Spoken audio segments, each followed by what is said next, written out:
Hello, welcome back to the reading of the poem of the Man God, written by Maria Valtorta, Volume 1, Chapter 41, Part 3, The Dispute of Jesus with the Doctors in the Temple. 29th January 1944.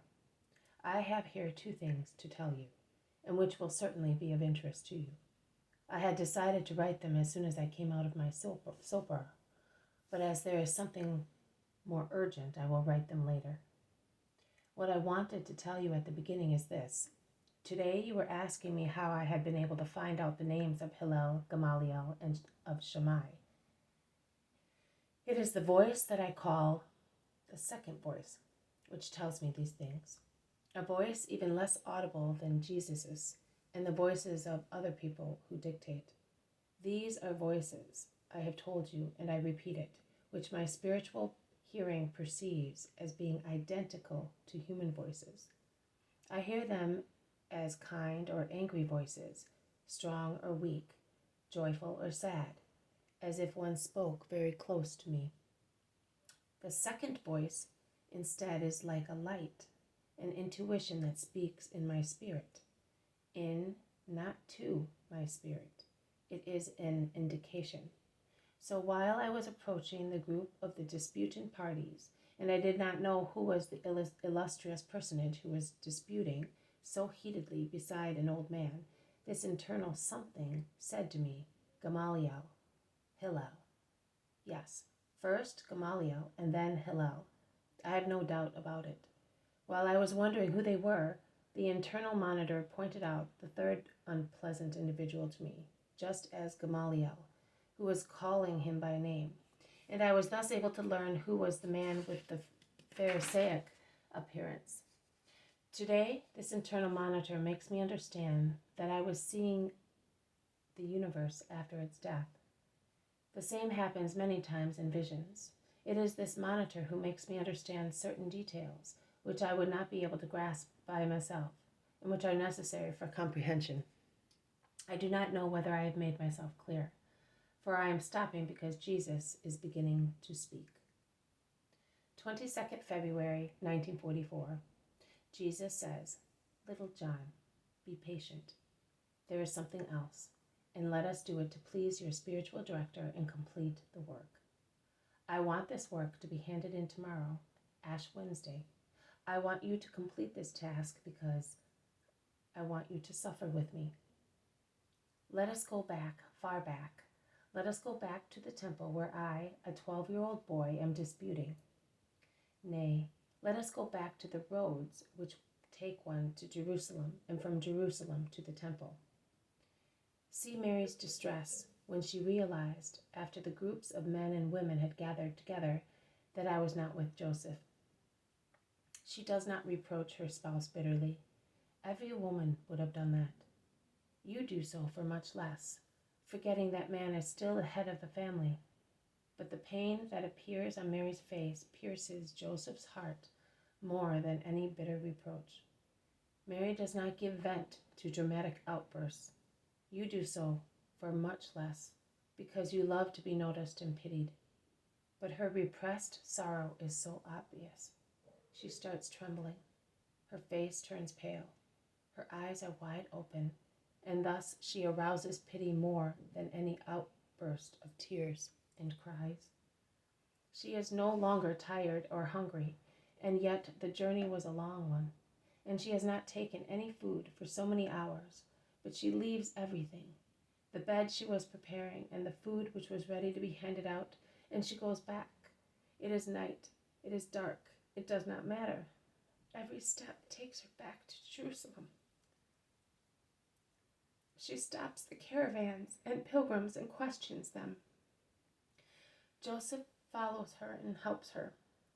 A long day's walk back to Jerusalem, and then the feverish search in town. Where can her Jesus be? And by God's provision for many hours, she will not know where to look for me. To look for a child in the temple does not make sense. What could a child be doing in the temple?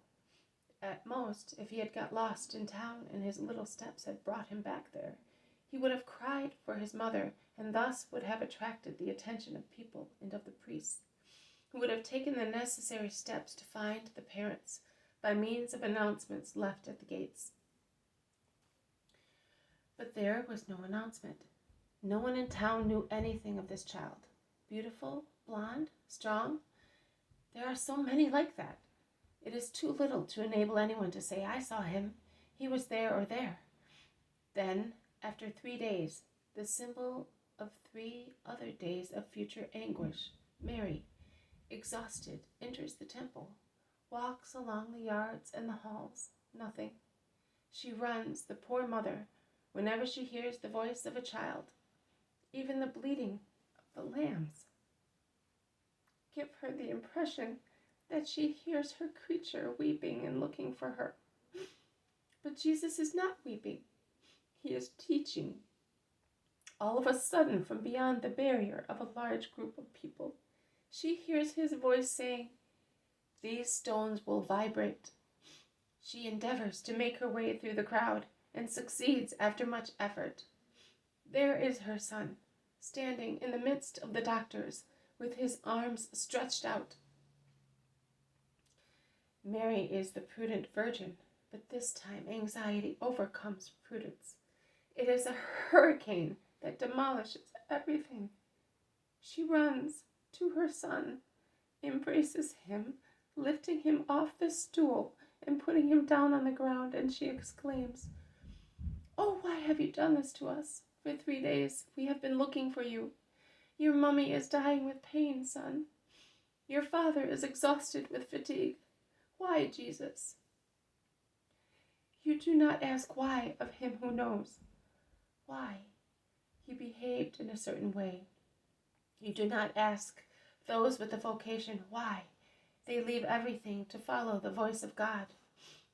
I was wisdom, and I knew I was called to a mission, and I was fulfilling it. Above the earthly father and mother, there is God, the divine Father. His interests are above ours. His affections are superior to everything else. And I tell my mother. I finished teaching the doctors with the lesson to Mary, the Queen of Doctors, and she has never forgotten it. The sun began to shine again in her heart now that she had me, humble and obedient beside her, but my words are deeply rooted in her mind. There will be much sunshine and many clouds will gather in the sky. During the next 21 years, I will still be on the earth. And great joys and many tears will alternate in her heart during the next 21 years. But never again will she ask, "My son, why have you done this to us?" O insolent men, learn your lesson. I directed and enlightened the vision because you, little John, are not able to do anything further. Now pay attention to what I say. I want this booklet to be made up as follows. First, sorrow. Presentation in the temple. Second, sorrow. Stay in Egypt. Third, sorrow. Jesus lost in the temple. Fourth, sorrow. The death of Saint Joseph. Fifth, sorrow. My departure from Nazareth. Then the dictation dated 10th February 1944. Sixth, sorrow. The description of the vision dated 13th February. 4 points. The synagogue. The house in Nazareth.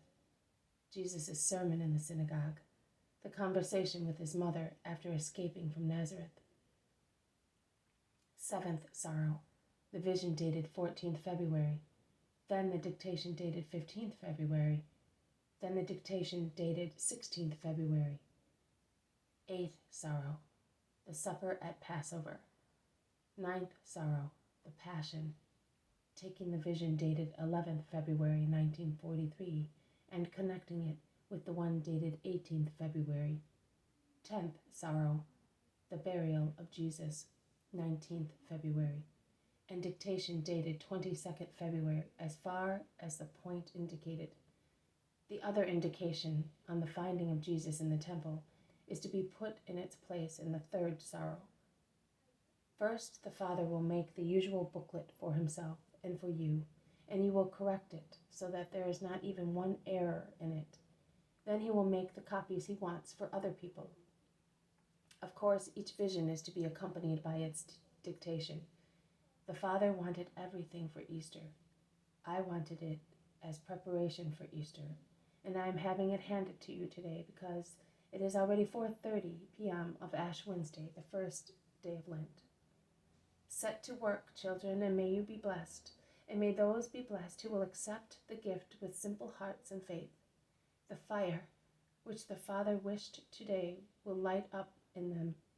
The world will not change in its cruelty, it is too corrupt.